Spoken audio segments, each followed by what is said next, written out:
Social মিডিয়াতে অনেক ধরনের কথাবার্তা সবসময়ই ঘুরে বেড়ায়। আর আমাদের সাম্প্রতিক যে ঘটনাবলী দিল্লি জুড়ে হয়ে গেল, সেটা নিয়েও অনেক ধরনের মতামত এই মুহূর্তে উঠে আসছে। নরেন্দ্র মোদী প্রধানমন্ত্রী, তিনি কি পারতেন না এক মুহূর্তে ওই সিজেপির আন্দোলন অঙ্কুরেই বিনাশ করে দিতে? অর্থাৎ সেই আন্দোলনটা ওই পর্যন্ত গেল, তার আগেই যখন 50-100 জন লোক জমা হচ্ছে, তখন থেকেই সামগ্রিকভাবে ব্যারিকেড দিয়ে সমস্ত বিষয়টাকে কন্ট্রোল করে দিতে কি তিনি পারতেন না? যিনি অপারেশন সিন্দুরের নায়ক। আবার তার পরবর্তীতে সেই আন্দোলন যখন একটা বিশৃঙ্খল রূপ ধারণ করলো, সেই সময় সেই আন্দোলনটার একটা নির্দিষ্ট কৌশলে, যেমন ধরা যাক যে সোনাম ওয়াংচু তার অনশন নিবৃত্তি করানো বা অনশনটাকে উঠিয়ে নেওয়া হসপিটালে, জেপি নাড্ডাজি সেখানে যাওয়া, সেখানে গিয়ে তার হাত থেকে ফলের রস খেয়ে তার অনশন প্রত্যাহার। এর ঠিক পরে পরে যদি ভাবা যায় যে সেই আন্দোলনটার আসল যে পয়েন্টটা ছিল, কেন্দ্রবিন্দুটা ছিল, সেটাই নড়ে গেল। আর তারপরে যদি এটাও ভাবা যায় যে সেখানে তার ঠিক কিছুদিন আগে কেজরিওয়ালের প্রবেশ, সেই আন্দোলনটার একটা কন্ট্রোল নেওয়ার চেষ্টা আম আদমি পার্টির, এবং তৎপরবর্তীতে রাহুল গান্ধীর সেখানে প্রবেশ, অখিলেশ যাদবের দলের লোকজনের সেখানে প্রবেশ, এই হতে না হতে সেখানে এমন কি দেখা গেল খালিস্তানপন্থীদেরও। এই সমস্ত হয়ে আন্দোলনটা কি আর মূলত যে উদ্দেশ্য নিয়ে হচ্ছিল সেটা থাকলো? এখন অনেকেই ভেবেছেন যে নরেন্দ্র মোদী পিছু হটেছেন। পাশাপাশি যে সমস্ত এফআইআর গুলো হয়েছিল সরকারের তরফ থেকে বৈঠকে, জেপি নাড্ডা সহ তাদের সাথে যে অভিজিৎ দিককে এবং সৌরভ দাসের যে বৈঠক হয়েছিল, তাদের যে বৈঠক হয়েছিল সেখানে সমস্ত এফআইআর তুলে নেওয়া ইত্যাদি বিষয়গুলো নিয়ে ধর্মেন্দ্র প্রধানের পদত্যাগ, এই যে দাবিগুলো ছিল, মূলত 3 দফা দাবি, সেগুলো সব সরকারের মেনে নেওয়া। অনেকেই ভেবেছেন নরেন্দ্র মোদীর কি এটা পিছু হটে আসা। আবার অনেকে এই গবেষণাও করেছেন যে এক পা পিছিয়ে এসে 2 পা সামনে যাওয়া। বহু বিশেষজ্ঞের বহু মতামত সোশ্যাল মিডিয়াতে চলতেই থাকে, কিন্তু মধ্যে যে ঘটনাটা ঘটে যায় সেটা হচ্ছে এই সুপ্রিম কোর্টে থেকে বলা হয় যে ওই এফআইআর গুলো ওইভাবে তোলা যাবে না, যাদের পাস্ট ক্রিমিনাল রেকর্ড আছে তাদের তো নয়, তদন্ত হবে। আর যারা উচ্ছৃঙ্খলতা তৈরি করেছেন, সরকারি সম্পত্তি ভাঙচুর থেকে বিভিন্ন রকমের ক্রিমিনাল অ্যাক্টিভিটি অ্যাজিটেশনের নামে তারা করেছেন, তাদের এফআইআরও তোলা যাবে না। এবং সেখানে নির্দিষ্ট কিছু অংশ তারা বলেছিলেন, এর আগের এপিসোডগুলোতে আপনাদেরকে আমি বিস্তারিতভাবে তুলে ধরেছি যে কাদের ছাড় দেওয়া হয়েছে। আন্ডার এজ, 18 বছরের নিচে যারা শান্তিপূর্ণভাবে অবস্থান করেছেন, সেটা সোনাম ওয়াংচুরও দাবি ছিল। এইখানে দাঁড়িয়ে হয়ে গেল কি, এর মাঝখানে আর একটা কন্ট্রোভার্সি তৈরি হলো। সেটা হচ্ছে প্রধানমন্ত্রীকে উদ্দেশ্য করে, তার মাকে উদ্দেশ্য করে বিভিন্ন রকমের কটূক্তি, হিন্দু ধর্মের দেবদেবীদের নিয়ে কটূক্তি, আজাদ কাশ্মীর বা কাশ্মীর মাঙ্গে আজাদি, এই ধরনের স্লোগান, দেশ বিরোধী বিভিন্ন রকমের কার্যকলাপ একের পর এক প্রকাশ্যে আসতে থাকলো।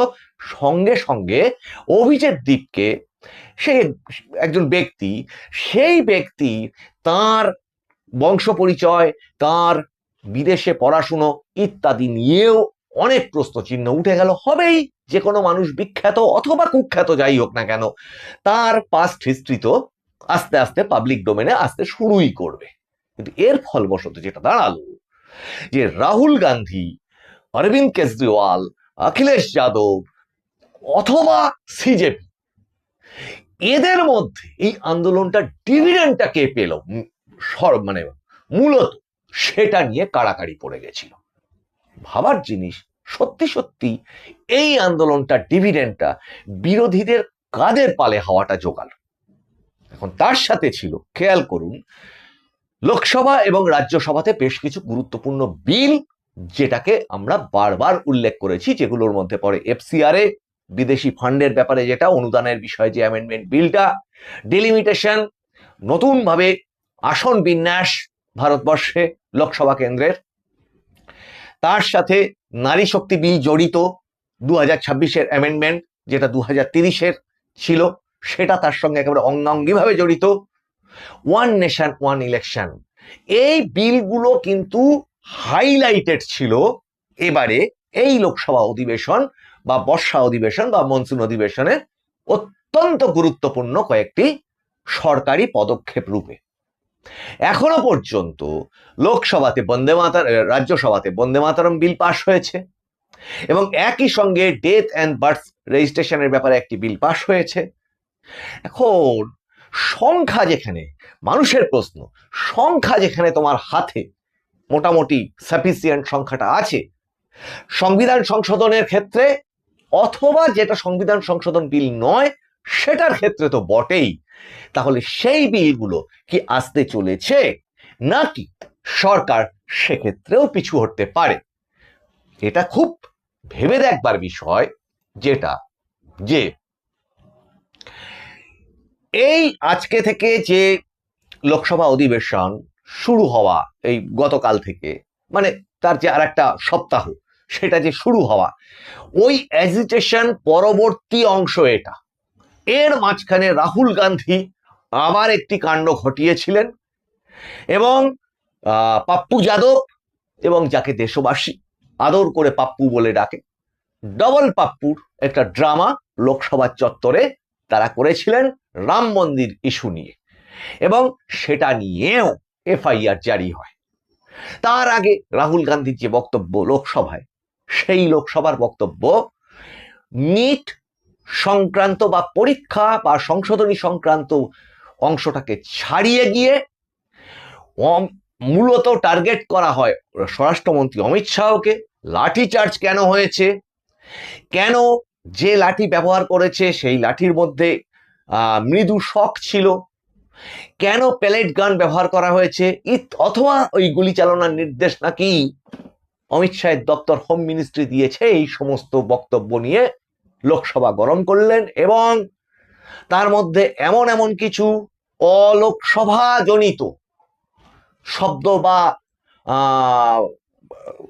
উক্তি তিনি করলেন, যেগুলো নিয়ে এনডিএ শিবির প্রতিবাদ জানালো এবং তার বক্তব্য অসমাপ্ত থাকলো। এই হচ্ছে রাহুল গান্ধী বা কংগ্রেসের কর্মকাণ্ড, এতেই থেমে থাকলো না।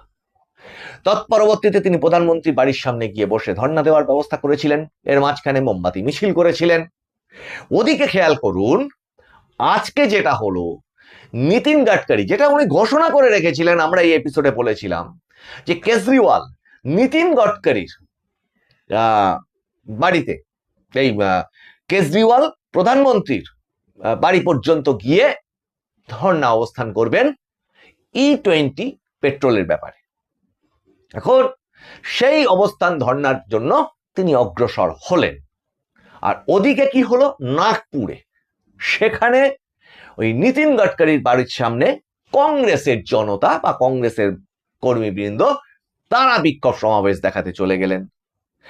একদিকে আপনার বিহারে, একদিকে উত্তরপ্রদেশের সামান্য একটি অংশে এই সমস্ত খুচখাচ বিক্ষোভ, এবং পশ্চিমবঙ্গে ওই ধর্মতলা শিয়ালদা জুড়ে যেটুকু হয়েছিল সেইটুকু। এবার এই যেখানে পরিবেশটা, এই সমস্ত এজিটেশন গুলো কেন এই লোকসভা অধিবেশন চলাকালীনই হচ্ছে, সেটা সবারই বোধগম্য হচ্ছে।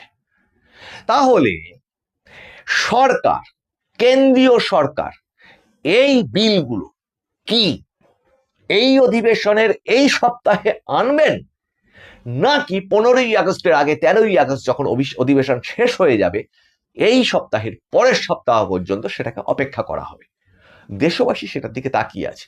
তার কারণ এই বিলগুলো ভারতের রাজনৈতিক মানচিত্র, রাজনৈতিক ক্ষেত্র ভূমি, সেটার উপরে বিপুল প্রভাব যেমন বিস্তার করবে, তেমনি রাজনৈতিক দলগুলোর সঙ্গে জড়িত যে সমস্ত উপভোক্তা শ্রেণী, তাদের যে সমস্ত কর্মকাণ্ড, ডিপ স্টেট কর্মকাণ্ড, দেশ বিরোধী যে সমস্ত কর্মকাণ্ড, সেগুলোর রাস্তা বন্ধ হয়ে যাবে।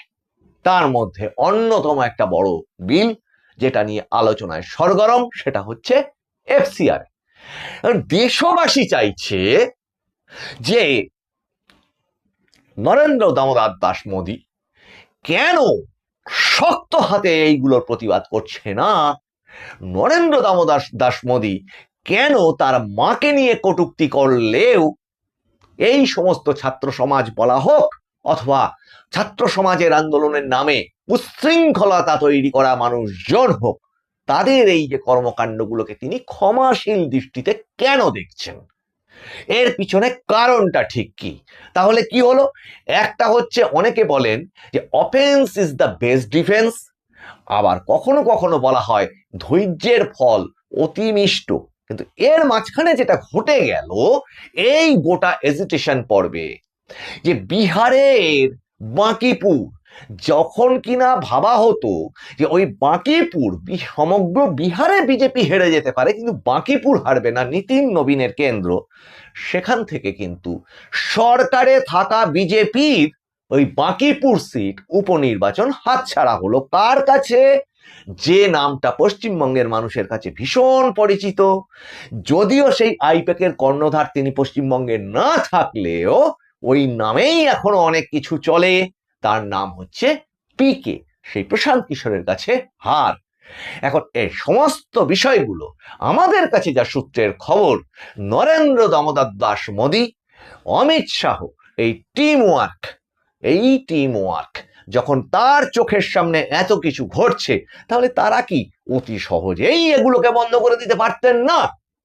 যেখানে সংখ্যা অবশ্যই তার হাতে আছে। তাহলে এর পিছনে কি পুরো রহস্য লুকিয়ে আছে? যখন আমরা দেখেছি যে পেহেলগাঁও হামলা হয়ে যাওয়ার পরেও অনেক দিন ধীরে সুস্থে পরিকল্পনা করে ঘটেছিল অপারেশন সিন্দুর।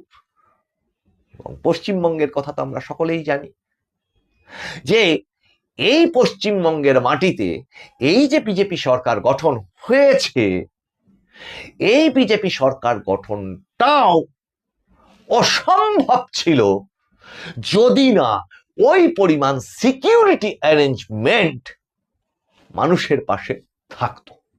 তাহলে সেটাও ঘটেছে, সেটা এখন বাস্তব।